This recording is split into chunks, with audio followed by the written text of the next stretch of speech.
Olá, meu nome é Fernando Purboed. Nós vamos continuar aqui corrigindo as questões da prova de agente penitenciário, processo seletivo de 2018.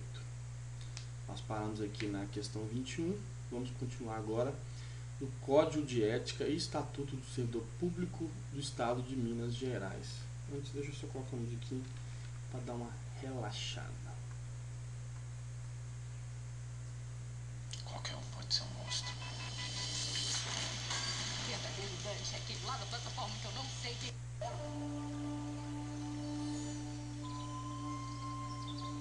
Vamos lá.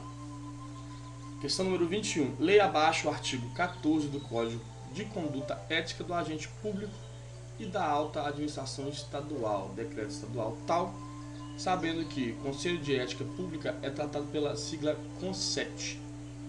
Artigo 14. O CONSET é composto por membros escolhidos e designados pelo entre brasileiros que reconhecida idoneidade moral, reputação ilibada e dotados de notórios conhecimentos de administração pública. Olha, como eu disse para vocês, nunca estudei o Código de Ética do Servidor Público de Minas Gerais, já estudei o Estatuto. Essa questão voltada para o Código de Ética. Não faço a menor questão do que se trata. Entretanto, vamos ver aqui se a gente consegue tirar por eliminação. Eu acho difícil. Lembrando que eu não tenho o gabarito aqui comigo. Aliás, eu estou com ele aqui, mas eu não consigo ver a resposta. Então eu estou testando meus conhecimentos também. Vamos lá. Bom, no meu ponto de vista, não é o vice-governador e nem o secretário de Estado que designa esses agentes aí. Então, não tem a menor ideia, mas eu acredito que não. O secretário de Estado teria que ser um entre vários que existem. E para compor esse conselho de ética, acho que ficaria um pouco confuso. Então, se eu acredito que é o governador do Estado, ou é a letra A ou a letra E. Então, eu teria que chutar entre ser 6 ou 7 membros. Não sei,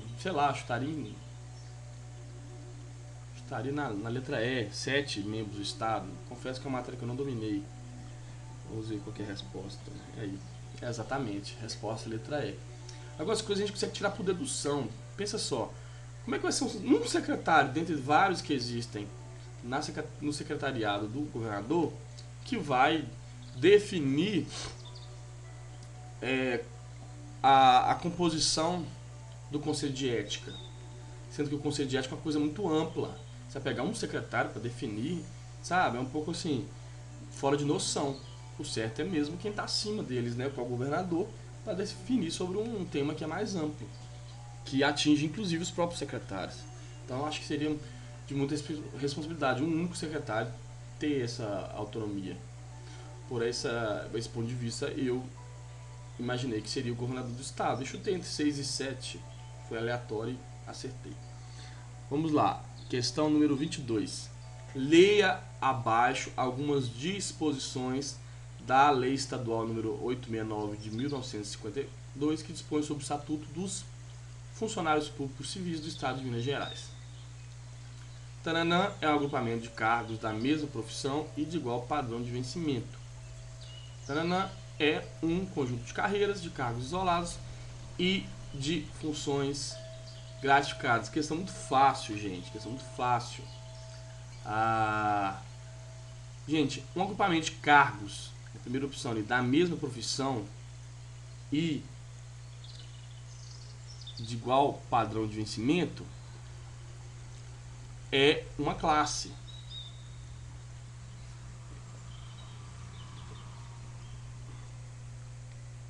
É uma classe.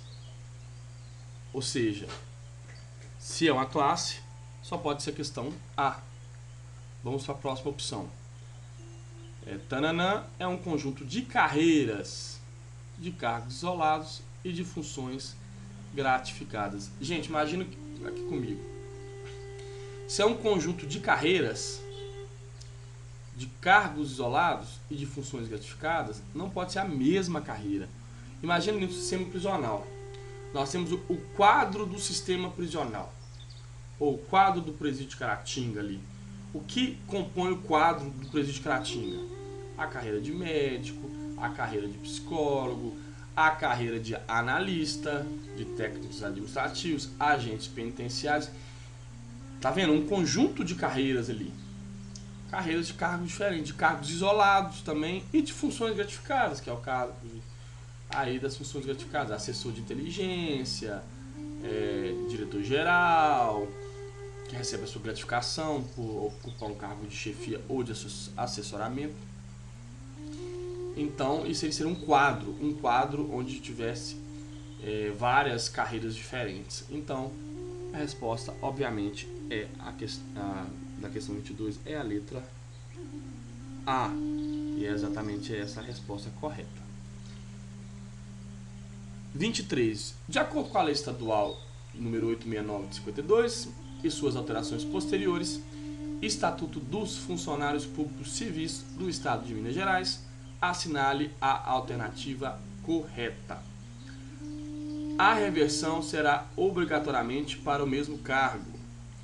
A reversão, que decorrerá de decisão administrativa ou sentença judiciária passada em julgado, é o ato pelo qual o funcionário demitido reingressa no serviço público com ressarcimento dos prejuízos decorrentes do afastamento.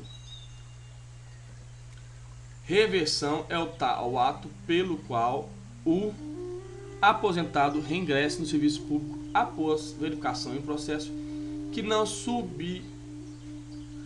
subsistem os motivos determinantes da aposentadoria. Acredito eu que é essa a resposta. Há muito tempo eu não estudo esse estatuto, mas do meu ponto de vista é essa a resposta. A transferência e a remoção por permuta serão processadas a pedido escrito de apenas um dos interessados. Mentira! A permuta, então, a transferência ok, mas a remoção por permuta é uma troca ali, os dois têm que ter interesse. Readmissão é o reingresso no serviço público do funcionário em disponibilidade. Então assim, tem muito tempo que eu não estudo essa matéria, mas eu diria que a resposta correta, aqui ó, reversão, você reverte o ato que validou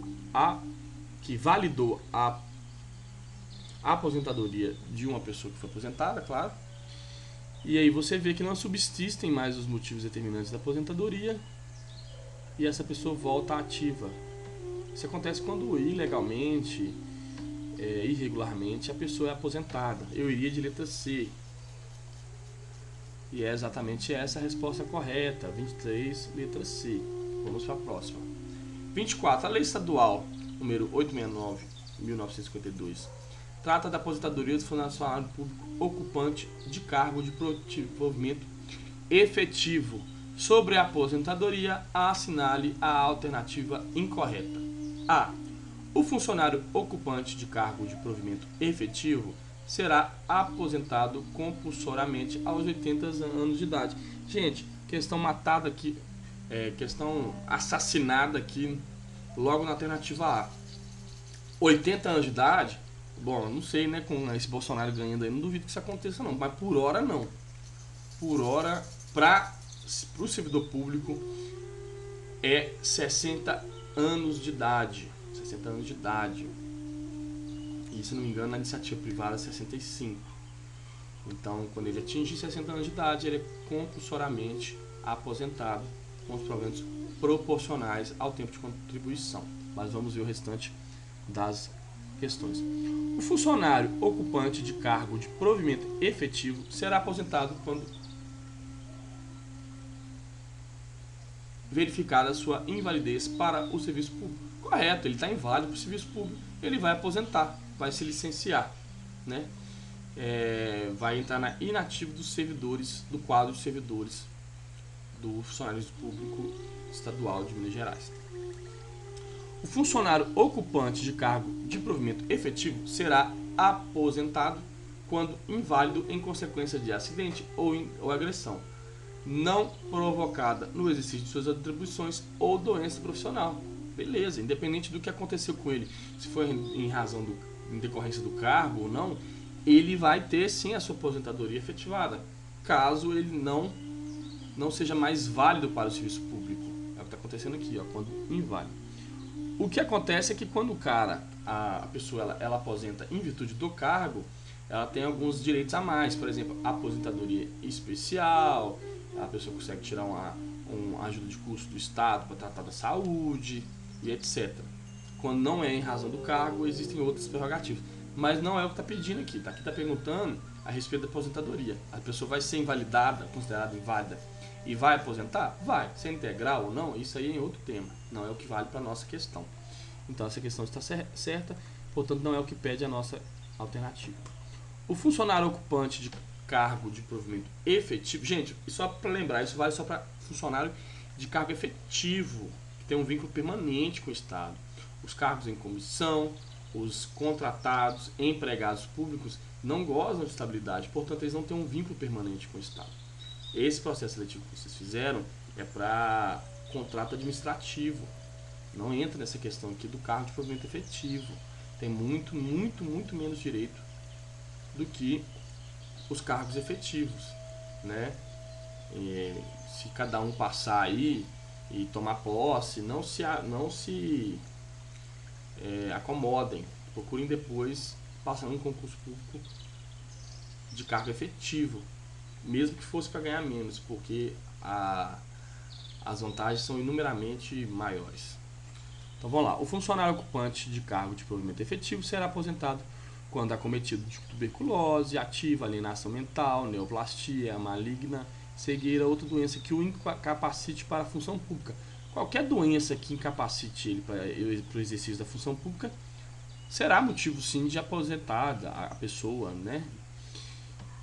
Se a pessoa for de cargo efetivo, claro. A aposentadoria depende de inspeção médica e só será decretada depois de verificada a impossibilidade de readaptação do funcionário. Exato. Readaptar é quando você pega a pessoa dentro das suas condições técnicas do qual a pessoa fez o concurso e adapta ela para uma função que não seja diferente da que a pessoa foi efetivada, entendeu? Se não tiver essa opção, aí sim a pessoa será aposentada. Então, assim, sem medo de ser feliz, a resposta da 24 é a letra A. E é exatamente essa a resposta correta. 24, letra A. Vamos lá. O Código de Conduta Ética do Agente Público e da Alta Administração Estadual traz os deveres éticos fundamentais do agente público. Sobre o assunto, assinale a alternativa incorreta. É dever ético fundamental do agente público observar os princípios e valores da ética pública. Acho difícil que isso esteja errado, embora não tenha estudado, é muito óbvio que o agente público tem que observar os princípios e valores da ética pública. É dever ético fundamental do agente público facilitar atividades de fiscalização pelos órgãos de controle. Não sei, vamos passar para a próxima.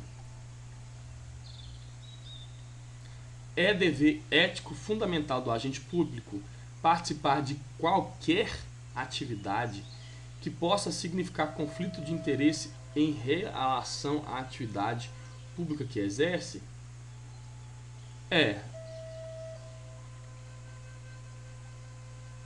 Isso aqui eu não sei se todas as atividades que possam significar conflito de interesse seja a responsabilidade do agente público de acordo com o Código de Conduta Ética do Agente Público Estadual. Vamos ver a próxima. É dever ético fundamental do agente público ser ágil na prestação de conta de suas atividades? Sim, claro, do meu ponto de vista, sim. É dever ético fundamental do agente público atender prontamente às questões que lhe forem encaminhadas. Se você estivesse dizendo que fosse todas as questões, né, duvido muito que seria verdade, porque aquelas manifestadamente ilegais ninguém é obrigado a cumprir. Então, por questão aqui de lógica, eu iria na letra C. O agente público tem a obrigação de participar de qualquer atividade, todas as atividades que possam significar conflito de interesse em relação à atividade pública que exerce. Eu diria que essa está errada. Conforme eu te disse, nunca estudei esse tema, eu estou chutando e indo por dedução. Então eu iria de 25, letra C. E é exatamente essa a resposta correta. 25, letra C. Vocês reparam que muita coisa a gente consegue tirar por lógica? Tudo bem, eu já tenho uma experiência maior em concurso, já estudo há um bom tempo. Tem coisa que a gente bate o olho e vê, não tem condições de ser errado.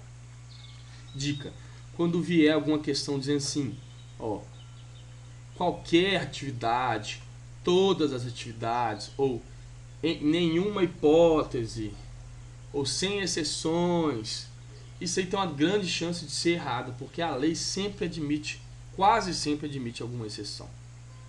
Quase. A não ser algumas questões que são meio que óbvias, né, que são absolutas, por exemplo, a observância da dignidade da pessoa humana, dos direitos humanos, essas coisas que são absolutas, né, direitos humanos acima de todos, né, a legalidade acima de tudo, a moralidade acima de tudo. Não existe exceção para você ser moral, não existe exceção para você ser legal, agir na legalidade. Fora isso, muito dificilmente você vai ver algum tópico, algum dispositivo que não haja exceções. A lei admite quase sempre exceções. Então, é uma coisa que a gente deve observar. Essas coisas que tratam de um tema assim, absoluto. Não é absoluta essa ideia de participar de atividade que possa significar conflito de interesse, etc. Não é absoluta. Acredito eu que existam exceções. Por isso eu marquei a alternativa C e felizmente acertei. Vou dar um pause aqui e a gente continua na próxima.